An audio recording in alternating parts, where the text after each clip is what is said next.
सबसे पहले मैं अभी दीपावली है, पूरे राज्य में देश में धूमधाम है। मैं सभी आपके एएनआई के दर्शकों को बहुत बहुत शुभकामनाएं देता हूं। आपको भी और आपकी टीम को भी शुभकामनाएं दिवाली की। अभी यहाँ पर आपने कहा कि एकाएक सरकार बदल दी और कैसा सहा सफ़र। जब राज्य में महाविकास आघाड़ी एमवीए की सरकार थी, उसमें भी मैं था, लेकिन जो सरकार बनी थी वो बाला साहब ठाकरे जी के विचारधारा के विरुद्ध बनी थी। शिवसेना भाजपा का गठबंधन था, गठबंधन की सरकार होनी चाहिए थी। हमने हमारे मुखिया को बहुत काफ़ी समझाया, लेकिन उन्होंने मुख्यमंत्री सीएमशिप पाने के लिए कांग्रेसियों के साथ गठबंधन कर दिया, गठजोड़ कर दी, जो बाला साहब ठाकरे जी हमेशा नहीं चाहते थे। वो कहते थे कांग्रेस को दूर रखो, कांग्रेस अगर मेरी पार्टी की नहीं होने दूंगा वरना मैं मेरी दुकान बंद करूंगा। लेकिन निजी स्वार्थ जागरूक होने के बाद मोह माया के जाल में फंस गए और सरकार उन्हीं के साथ बना दी। हम कार्यकर्ता लोग हैं कि पार्टी के आदेश को मानने वाले, अनुशासन को पालने वाले, मानने वाले लोग हैं। और उसमें देखा कि आगे चलकर हालात बदल सकते हैं क्या फिर हम लोग शिवसेना बीजेपी के गठबंधन की सरकार बना सकते हैं क्या। लेकिन हमारी लाख कोशिशों के बावजूद नहीं हुआ और दुर्भाग्यवश हमारे शिवसेना पार्टी का जो नुकसान हो रहा था, शिव सैनिकों का नुकसान हो रहा था, और शिवसेना पार्टी खत्म होने के कगार पर जब चलने लगी, तब हमने निर्णय लिया कि इस महाराष्ट्र की जनता की आवाज़ क्या है। महाराष्ट्र की जनता को शिवसेना भाजपा का गठबंधन सरकार चाहिए, और हमारे विधायक जो है वो भी काफ़ी त्रस्त थे, उनके चुनाव क्षेत्र में कुछ काम नहीं हो रहा था, और इसलिए हमने सरकार पलट दी और शिवसेना बीजेपी गठबंधन की सरकार ला दी। मुझे फ़ख्र है, मुझे काफ़ी खुशी भी है, क्योंकि पिछले सवा दो साल में हमने जो काम किया, जो मौका हमें मिला, उसका मौके का फ़ायदा जो है हम आम जनता के हित के लिए किया। हमने निजी स्वार्थ को बाजू में रखा। मुझे क्या मिला इससे, मैं मेरे राज्य को क्या, मेरे देश को क्या मिलेगा और मेरे महाराष्ट्र की जनता को क्या मिलेगा, ये सोचकर हमने काम शुरू किया। मैं और देवेंद्र जी फडणवीस जी पहले दो ही जन हम सरकार में आए। मैं सीएम बना और डिप्टी सीएम बने और शुरुआत हो गई। पहले दिन से किसानों के लिए, कामगारों के लिए, महिलाओं के लिए, सभी वर्ग, युवाओं के लिए, गरीबों के लिए हमने काम करना शुरू किया। और आज सवा दो साल में डेवलपमेंट जो महाविकास आघाड़ी ने बंद करी थी, सब प्रोजेक्ट रुकाए थे। मेट्रो को रुकाया था, कारशेड को रुकाया था, बुलेट ट्रेन को रुकाया था, नागपुर मुंबई समृद्धि हाईवे को रुकाया था, कोस्टल हाईवे को रुकाया था। सभी जो प्रोजेक्ट है सभी में ब्रेकर डाल दिया था। हम आने के साथ सब ब्रेकर को हटा दिया। अब ये सब प्रोजेक्ट शुरू हो गए, सभी जगह चहल पहल शुरू हो गई, लोगों में हैप्पीनेस आ गया, एक प्रॉस्पेरिटी आई। उसके बाद इंडस्ट्री आ गई, इंडस्ट्री फ्रेंडली स्टेट बन गया। आज मैं दावे के साथ कहता हूँ कि 2.5 साल में इन्वेस्टमेंट कितना आया और हमारे 2 साल में कितना आया। मैं इतना ही कहूँगा कि हमारे कार्यकाल में 5 लाख करोड़ से ज़्यादा निवेश हो गया। पिछले 2 महीने में लगभग 1 से 1.5 लाख करोड़ के निवेश हो गए। और सिर्फ निवेश नहीं, सिर्फ इन्वेस्टमेंट कागज़ पर नहीं, एक्चुअली एग्जीक्यूशन हो गया 70 to 80%। और महाविकास आघाड़ी एमवीए के कार्यकाल में महाराष्ट्र तीसरे नंबर पे था। हम आते ही छः महीने में महाराष्ट्र को नंबर 1 पे लाया। ये हमारे लिए बहुत खुशी की बात है।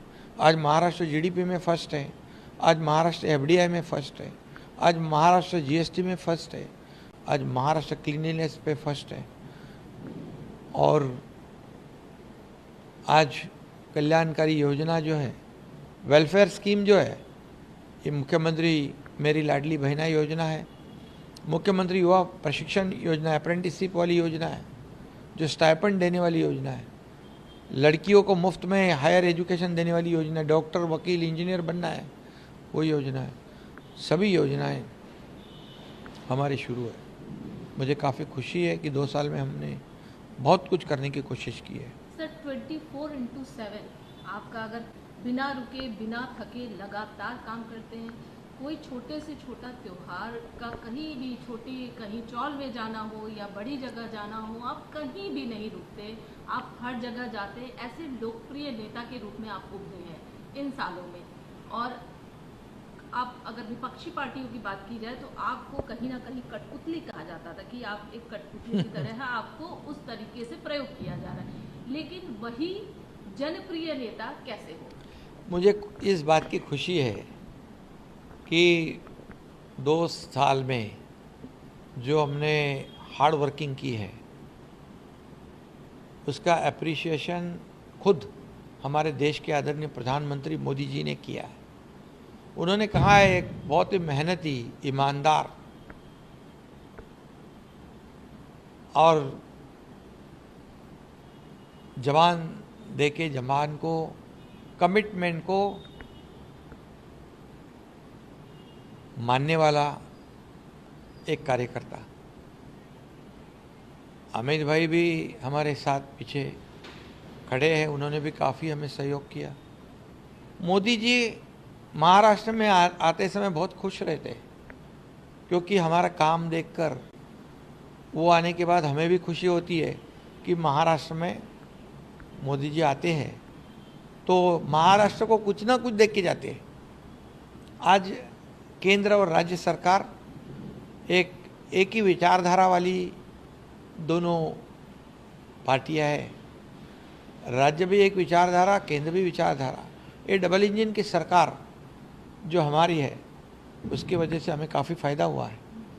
हमारा हर एक प्रस्ताव को वो पारित कर देते हैं, हमें बहुत मार्गदर्शन भी करते हैं, और उनके मार्गदर्शन में हमें काम करने का सौभाग्य मिला है। हमें जब भी कुछ भी तकलीफ़ होती है, मैं ये एक बात कहूँगा कि कोऑपरेटिव सेक्टर में शुगर इंडस्ट्री जब तकलीफ़ में थी तो सहकारिता मंत्री अमित भाई ने 10,000 करोड़ रुपए का इनकम टैक्स वेव कर दिया आदरणीय मोदी जी के मार्गदर्शन में। तो ये जो है हमें इसका फ़ायदा हो रहा है, और इसलिए मैं 24/7 आपने कहा है, सही बात है, मैं खुद को एक सीएम मीन्स कॉमन मैन समझता हूँ। मैं क्या हूँ, क्या सीएम मीन्स कुछ ऐसा अलग कोई जादू होती है या कोई ऐसा कुछ उनका कुछ अलग मैं नहीं मानता। मैं कॉमन मैन खुद को मानता हूँ, इसलिए मेरा प्रोटोकॉल ये वो सब मेरे आड़े नहीं आता। मैं सीधा लोगों में जाता हूँ, लोगों की सुनता हूँ, लोगों से बात करता हूँ, किसानों के खेती पे जाता हूँ, जब उनका नुकसान होता है बारिश में तब मैं उनसे बात करता हूँ, उनके आंसू पोंछता हूँ, सिर्फ आंसू पोंछता नहीं, उनको हेल्प करता हूँ। किसानों को हमारी सरकार ने हमेशा मदद की है। किसान हमारे सरकार के तिजोरी पर पहला अधिकार जो है हमारे बलिराजा किसान का है, ऐसा मैं मानता हूँ। इसलिए हमने नुकसान भरपाई देने में 15,000 करोड़ रुपए 2 साल में दिए। उनकी योजनाओं, अलग अलग योजनाओं, 6,000 रुपया प्रधानमंत्री जी देते, सालाना 6,000 हम देते, 1 रुपये में क्रॉप इंश्योरेंस देते, प्रीमियम हम भरते। अभी हमने उनको 7.5 HP पंप से खेती करने वालों को बिजली का बिल माफ़ कर दिया है। कई योजनाएं, मांगे उसको सोलार, मांगे उसे किसानों को कई योजनाएं, 45,000 करोड़ रुपया हमने किसानों के ऊपर सरकार ने खर्च किए है। ये किसानों की सरकार है, और इसलिए हम जाते हैं, जब कोई आपदा आती है तब हम वहाँ पहुँचते, उनको मिलते, उनके सांत्वन करते हैं, उनको मॉरल सपोर्ट देते हैं। तो ये मुख्यमंत्री का काम क्या है? मैं रास्ते पे जाता हूँ, मुंबई के रोड बना रहा हूँ, नालों की सफाई बारिश में जाती है, मैं देखने को जाता हूँ। जहाँ पर आज मैं कोंकण गोवा रोड पे गया, मैं जाने की वजह से, मुख्यमंत्री आने की वजह से पूरी यंत्रणा सिस्टम अलर्ट होती है। लोग कहते हैं विपक्ष वाले, ये क्या सीएम का काम है रोड पे जाना? तो क्या घर में बैठना सीएम का काम है? क्या सिर्फ फेसबुक लाइव करना सीएम का काम है? हम फेस टू फेस काम करने वाले लोग हैं, लोगों से मिलने वाले हैं, हम सुनने वाले हैं। ये हमारी सरकार सुनने वाली सरकार है, बोलने वाली सरकार है, हमारी बहरी सरकार नहीं है, गूंगी सरकार नहीं है। और इसलिए इसका मुझे नाज है कि आज कुछ ही समय में लोग कहने लगे ये अपनी सरकार है। मराठी में सरकार कहते हैं आपलं सरकार लाडकं सरकार। मेरी लाडली बहन योजना फेमस हो गई, सुपर हिट हो गई। तो क्या ये क्या गलत है? क्या लोगों में जाना, लोगों का दुख दर्द सुनना, लोगों से बात करना? मेरे पास हजारों लोग आते हैं। जहाँ पर आज मैं कोंकण गोवा रोड पे गया, मैं जाने की वजह से, मुख्यमंत्री आने की वजह से पूरी यंत्रणा सिस्टम अलर्ट होती है। लोग कहते हैं विपक्ष वाले, ये क्या सीएम का काम है रोड पे जाना? तो क्या घर में बैठना सीएम का काम है? क्या सिर्फ फेसबुक लाइव करना सीएम का काम है? हम फेस टू फेस काम करने वाले लोग हैं, लोगों से मिलने वाले हैं, हम सुनने वाले हैं। ये हमारी सरकार सुनने वाली सरकार है, बोलने वाली सरकार है, हमारी बहरी सरकार नहीं है, गूंगी सरकार नहीं है। और इसलिए इसका मुझे नाज है कि आज कुछ ही समय में लोग कहने लगे ये अपनी सरकार है। मराठी में सरकार कहते हैं आपलं सरकार लाडकं सरकार। मेरी लाडली बहन योजना फेमस हो गई, सुपर हिट हो गई। तो क्या ये क्या गलत है? क्या लोगों में जाना, लोगों का दुख दर्द सुनना, लोगों से बात करना? मेरे पास हजारों लोग आते हैं। मुख्यमंत्री सहायता योजना, मुख्यमंत्री सीएम जो हमारी स्कीम है,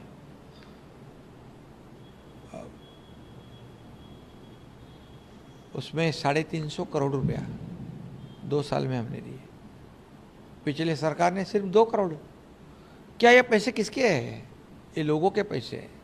लोगों की जान बचाने के लिए इसको खर्च करना चाहिए। तो मैं कहीं पर भी, मंत्रालय में, मेरे घर पे, गाड़ी में, प्रोग्राम में, कहीं पर भी मुख्यमंत्री सीएम रिलीफ फंड का पर्चा आता है, मैं तुरंत साइन करता हूँ। 1 लाख लोगों की जान बच गई है। ये मेरे लिए बहुत सौभाग्य की बात है। मैं बहुत ही समाधानी हूँ। लेकिन सर, अगर बात करें, आपने कहा कि लाडली बहन योजना सुपर प्रिय योजना बन गई, लेकिन इस सुपर हिट योजना को लगातार इसकी जो है आलोचना हो रही है। विपक्ष लगातार कह रहा है कि लोकसभा में, महाराष्ट्र में आपकी डबल इंजन की सरकार फेल हुई, अच्छा रिजल्ट नहीं कर पाई, और अब ये रेवड़िया बांटना है, मतलब ये फ्रीबीज जो आप दे रहे हैं, ये सिर्फ लोक लुभावन है, सिर्फ जनता का दिल जीतने के लिए आप लोग कर रहे हैं, इलेक्शन जीतने के लिए कर रहे हैं। इसके अलावा टोल टैक्स फ्री किया है, तमाम जो भी अभी फिलहाल आप लोग कर रहे हैं सर, सिर्फ और सिर्फ ये सब अनएक्सपेक्टेड है विपक्ष के लिए, क्योंकि उनको लग रहा था ये क्या करने वाले हैं, ये कठपुतलिया है। उनको ये नहीं पता था कि इतनी बड़ी ज़ोरों से ये स्कीम चलाएंगे, डेवलपमेंट को आगे बढ़ाएंगे, इंडस्ट्री इनके ऊपर भरोसा करेगी, क्योंकि हमारी सरकार लोगों के लिए काम करती है और पिछली सरकार खुद के लिए काम करती थी, खुद की प्रॉपर्टियां बनाने के लिए, खुद का स्वार्थ के लिए। हमारी सरकार लोगों के लिए काम करती है, क्योंकि जैसे कांग्रेस महाविकास आघाड़ी कर्नाटक में बोली हम ये करेंगे वो करेंगे, सरकार आने के बाद बोलते पैसे नहीं है। हिमाचल में योजना बंद कर दी, राजस्थान में बोले किसानों की कर्ज माफ़ करेंगे, 300 किसानों ने आत्महत्या कर ली। कोई उनके नेता कहते थे खट खटाखट दे दो, 1 रुपया भी नहीं दिया। लेकिन हमारी सरकार ने पट पटापट उनके खाते में पैसे डाल दिए। लाडली बहन योजना के पैसे कोड ऑफ कंडक्ट में नहीं अटकने चाहिए, इसलिए अक्टूबर के पैसे, नवंबर के पैसे भी हमने अक्टूबर में दे दिए। अभी आपको मैं कहता हूँ, नवंबर 20 को चुनाव है, 23 को रिजल्ट है, उसके बाद इसी नवंबर में हम दिसंबर के पैसे देंगे, क्योंकि हमारी नीयत साफ है। हम देने वाले हैं, लेने वाले नहीं। आज किसी ने कहा ऐसे थोड़ी पैसे बांटते, क्या ये क्या हमारे पिताजी की प्रॉपर्टी है क्या? ये पैसे क्या हमारे हैं? ये जनता के पैसे हैं, ये जनता को ही देने चाहिए। पूछो वो मेरी लाडली बहना को क्या गरीबी है उनकी, ये 1,500 महीने के उनके कितने मददगार हो रहे हैं। मैं भी एक गरीब परिवार से, मैं एक किसान परिवार से हूँ, मैं किसान का बेटा हूँ, मैं गरीब परिवार से आया हूँ। गरीबी मैंने देखी है। मेरी माँ कैसे घर चलाती थी, कैसे फीस भरती थी, कैसे दूध के पैसे बिल भरते, कैसे राशन, कैसे क्या, ये सब चलाते वक्त तो मैंने देखा है।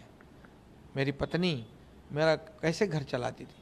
तब मैंने सोचा था जब मेरे पास अधिकार आएंगे तो मैं ज़रूर मेरे लाडले बहनाओं के लिए, माताओं के लिए, मेरे लाडले किसानों के लिए, मेरे लाडले बहन भाइयों के लिए, मेरे लाडले बुजुर्ग के लिए कुछ ना कुछ अवश्य करूँगा। और जैसे मेरे पास अधिकार आ गए, मेरे दोनों डिप्टी चीफ मिनिस्टर देवेंद्र जी, अजीत दादा, इनको मैंने कहा हमें ये करना है और हमने कर दिया। ये विपक्ष को हजम नहीं हुआ है, उनके पैरों तले ज़मीन खिसक गई है, उनके सीने में धड़की भरी है। अब क्या होगा? अब हम हारने वाले। तो बोल लगे इसको बदनाम करने, या क्या 1500 रुपया क्या होता है, 1,500 रुपया क्या होता है, ये 1,500 क्या है, इतने से पैसे से क्या होता है, फिर ये क्या रिश्वत है क्या, ये बिकत ले रहे क्या? अरे आप बोल रहे हमारे पास पैसे नहीं है गवर्नमेंट के पास, तो आप कहाँ से दोगे? ये जो है ये विरोध करने वाले लोग कोर्ट में गए, कोर्ट ने उनको फटकारा है। फिर अभी नागपुर के कोर्ट में गए, कांग्रेस वाले गए, महाविकास आघाड़ी के लोग गए, मुंबई हाईकोर्ट में मुंबई में गए थे। हमारी लाडली बहना, आपके चैनल से मैं कहता हूँ, लाडली बहना इनको माफ़ नहीं करेगी। ये रोड़े डालने वालों को ज़रूर, वो मराठी में जोड़े कहते हैं, मतलब जूते दिखाएंगे। और निश्चित रूप से आपको बताऊंगा मैं कि ये जो सौतेले भाई जो है, ये इनसे बहुत सजग है वो लोग। और आने वाले चुनाव में मेरी लाडली बहना जो है, मैंने कहा है कि हम सिर्फ 1500 रुपये तक सीमित नहीं रहेंगे, आशीर्वाद मिले तो हम बढ़ाएंगे और बढ़ाएंगे। मेरी बहनाओं को लखपति बनाने का हमारा सपना है।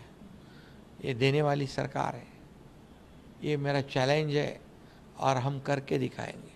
लेकिन खटखटाखट वादे करने वाले अब खुद उनके अध्यक्ष है, यानी कि कांग्रेस की जो उनकी अली पार्टी है, कांग्रेस के अध्यक्ष अब ये कह रहे हैं, अपने कार्यकर्ताओं को उन्होंने हिदायत दी, अपने लीडर्स को कहा है कि कर्नाटका में फाइनेंशियल क्राइसिस की स्थिति उत्पन्न हो गई है, इतनी योजनाओं का ऐलान किया जो कि पूरा नहीं हो पा रहा है। महाराष्ट्र में ऐसे कोई भी वादे नहीं करना कि जो पूरा नहीं हो पाए। अब खुद वो सामने से आके ये बात कह रहे हैं। सही बात है, क्योंकि देने की उनकी नीयत नहीं है, देने का कभी उनको पता नहीं, उनको लेने का पता है कांग्रेस को।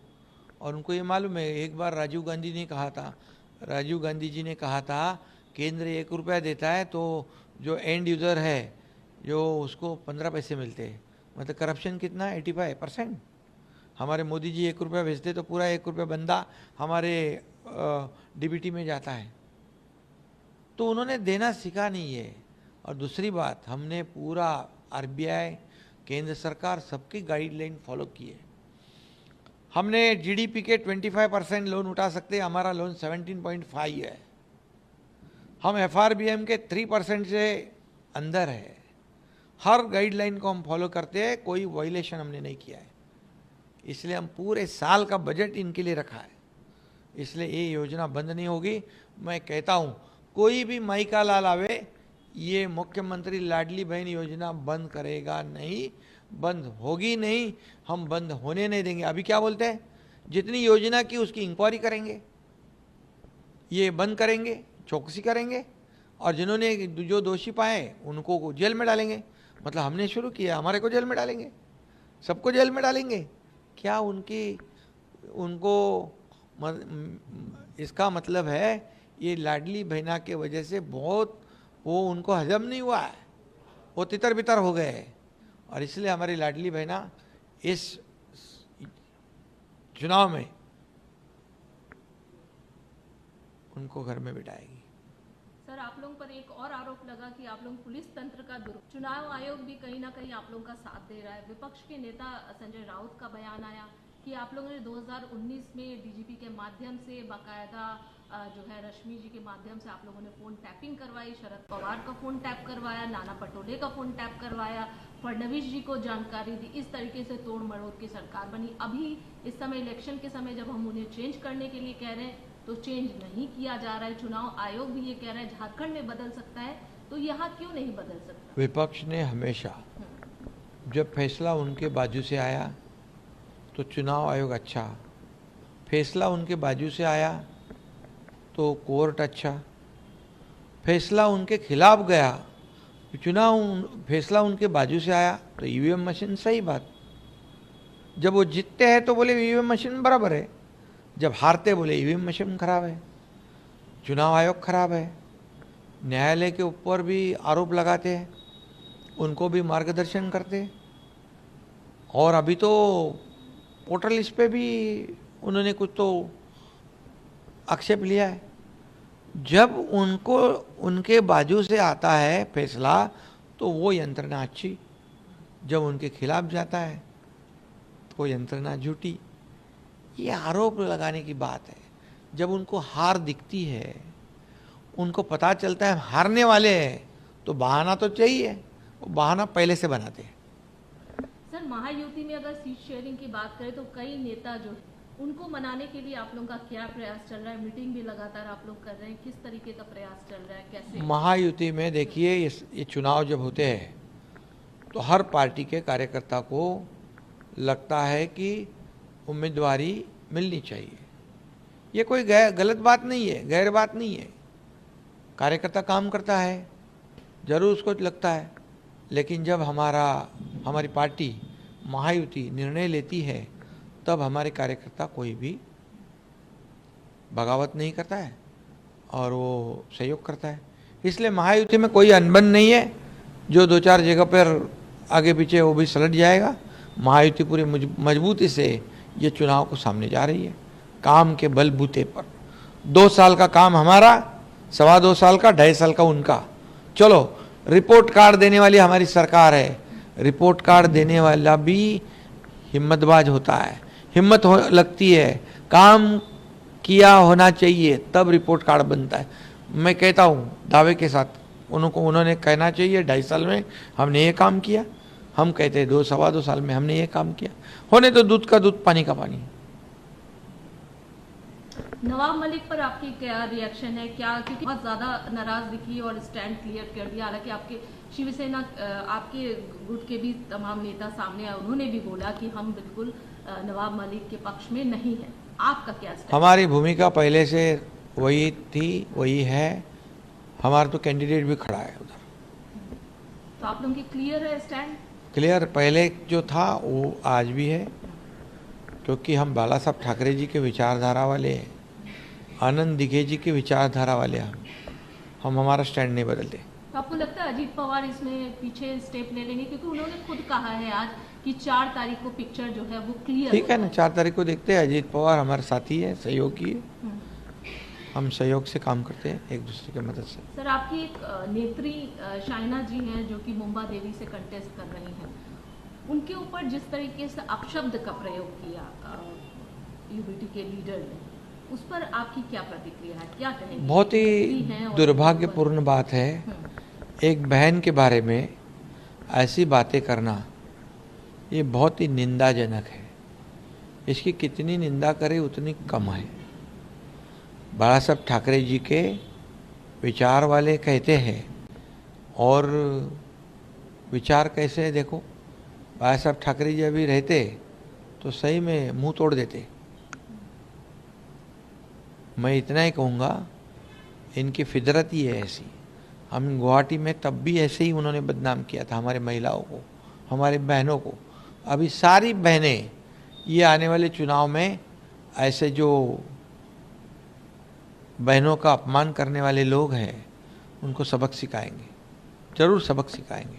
महाराष्ट्र की कुछ सीटें बहुत ही महत्वपूर्ण हैं जिसमें कि सारे कद्दावर नेता हैं। आपकी नज़र है बारामती पे, पवार वर्सेस पवार की सामने की फाइट है। वर्ली सीट से सेना वर्सेस सेना की फाइट है, आप पूरे इसको कैसे देखते हैं? देखिए, चुनाव तो चुनाव के जैसा लड़ा जाता है, फाइट तो होती है। हम किसी को कमज़ोर नहीं समझते। हमारी जनता जो है वो तय करती है किसको जिताना, किसको हराना। इसलिए चुनाव चुनाव की तरह हम लड़ते हैं, कोई भी चुनाव हो, और हम काम के बलबूते पे लोगों के सामने जाते हैं। डेवलपमेंट का एजेंडा हमारा है, डेवलपमेंट के एजेंडे पर हम काम करते हैं। हम चुनाव में सामने जा रहे हैं। हम फेक नैरेटिव नहीं फैलाते। ये कांग्रेस महाविकास आघाड़ी ने लोकसभा में फेक नैरेटिव फैलाया, संविधान बदलेंगे, बाबा साहेब आम्बेडकर जी का संविधान बदलेंगे, रिजर्वेशन ख़त्म करेंगे, ये करेंगे, वो करेंगे, डराया धमकाया। लेकिन अभी महाराष्ट्र की जनता बहुत समझदार हो चुकी है, सजग हुई है, और आने वाले चुनाव में काम करने वाले लोगों के साथ खड़ी रहेगी। योजना देने वाले के साथ खड़ी रहेगी, घर में बैठने वालों के साथ नहीं, उनका साथ नहीं देगी। सर, राज ठाकरे आपके बहुत ही अच्छे मित्र रहे हैं, टिप्पणियां की जा रही है। उनके पुत्र हालांकि कंटेस्ट कर रहे हैं, अमित ठाकरे, तो इसलिए लगातार टिप्पणियां हो रही है कि वो डरे हुए थे। पहले तो वही इंसान थे जो अमित शाह और मोदी को यहाँ पर आने से रोकते थे। आज उनका मुंह बंद हो गया है, आज वो कुछ नहीं बोल पाते हैं। उनके बेटे पर भी बहुत सारी फप्तियां कसी जा रही है, टिप्पणियां हो रही है, आप कैसे देखते हैं? देखिए, वो लोकसभा में हमारे साथ थे, मेरी उनकी बातचीत भी हुई थी कि क्या आपका क्या रणनीति है। तो कहे शिवसेना बीजेपी एनसीपी का होने दो, उसके बाद हम बात करते हैं। लेकिन उन्होंने तो डायरेक्ट कैंडिडेट खड़े कर दिए। अभी हमारा भी वहाँ पर जो 2-3 बार से विधायक है, हमारा पुराना कार्यकर्ता है, वो विधायक है वहाँ पर, उससे भी मैंने बातचीत की। उनके कार्यकर्ता इतने बहुत ही एग्रेसिव है चुनाव लड़ने में। तो कार्यकर्ताओं को भी ध्यान रखना चाहिए हमें, कार्यकर्ताओं का भी मनोबल टूटना नहीं चाहिए। यह भी नेता का काम होता है। और निश्चित रूप से आज की तारीख में हमारा शिवसेना, भारतीय जनता पार्टी और एनसीपी, अजित पवार, इनका गठबंधन है। हम उसी गठबंधन के तहत हम चुनाव लड़ रहे। हमारे साथ हमारे आरपीआई के आठवले जी है, जन सुराज है, और हम चुनाव लड़ रहे हैं। चुनाव हम लड़ेंगे, जीतेंगे, बहुमत पाएंगे पूरी तरह। सर, कानून व्यवस्था को लेकर आप पर सवाल उठे, बाबा सिद्दीकी, तो सवाल ये उठे कि जब एक नेता सुरक्षित नहीं है तो आम जनता कैसे सुरक्षित होगा? दूसरी तरफ बड़े बड़े जो अभिनेता हैं जैसे कि सलमान खान है, इनको भी लगातार थ्रेटनिंग आना, इस तरीके की चीजें, तो कैसे तमाम जो बिंदु है जो देख रहे हैं उसको किस तरीके से आप कंट्रोल कर रहे हैं? राज्य की सुरक्षा, लॉ एंड ऑर्डर, कानून व्यवस्था बनाए रखने की जिम्मेदारी सरकार की है, निश्चित रूप से सरकार की है। जो घटना हुई है, वारदात हुई है, बहुत ही दुर्भाग्यपूर्ण है।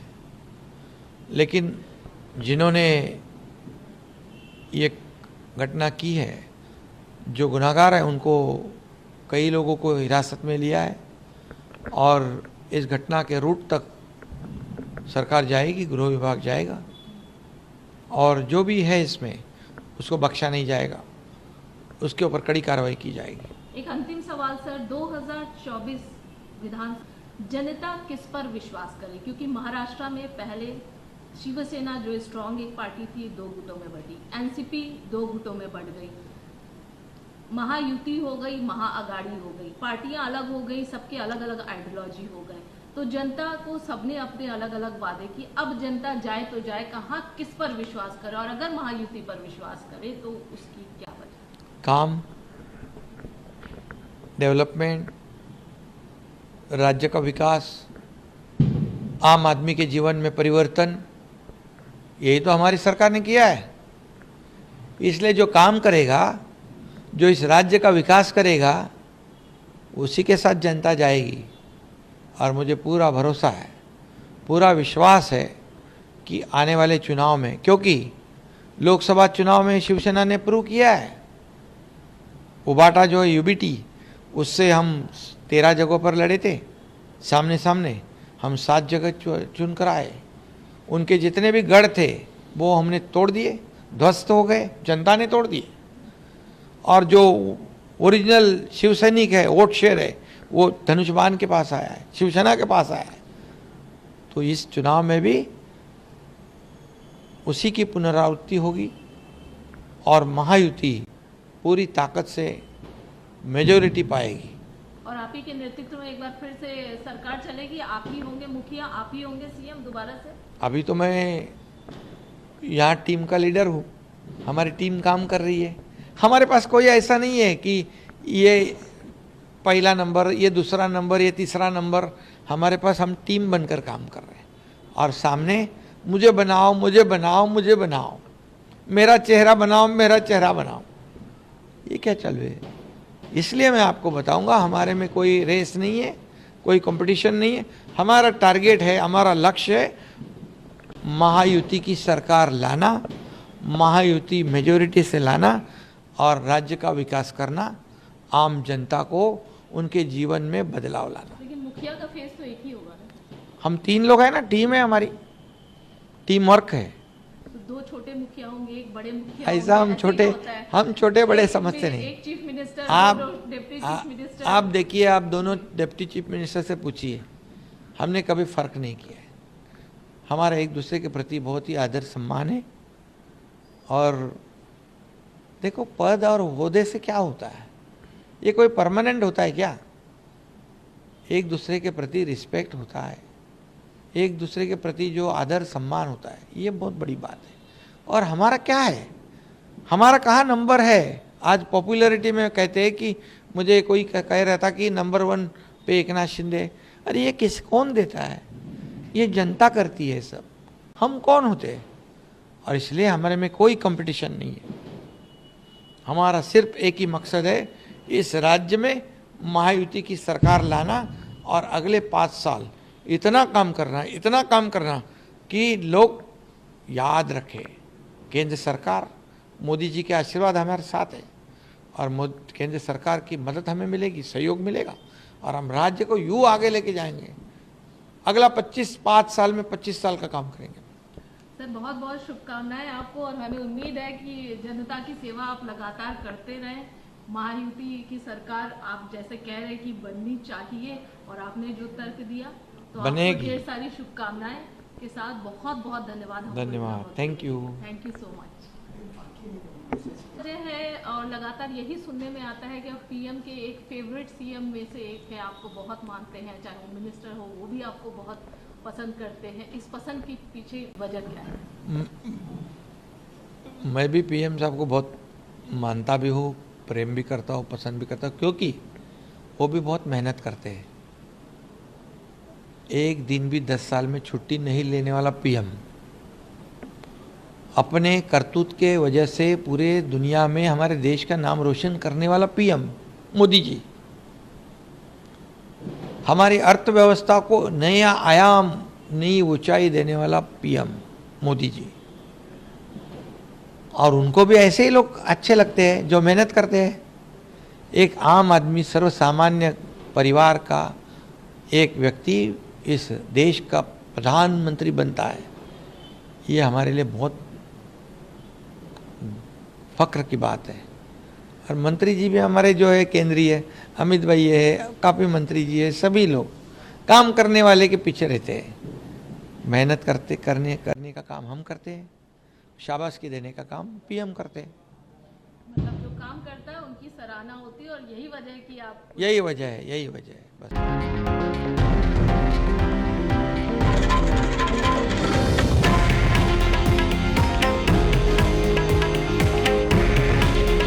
हे आहे देशातील नंबर 1 न्यूज नेटवर्क आणि आपण पाहत आहात TV9 मराठी।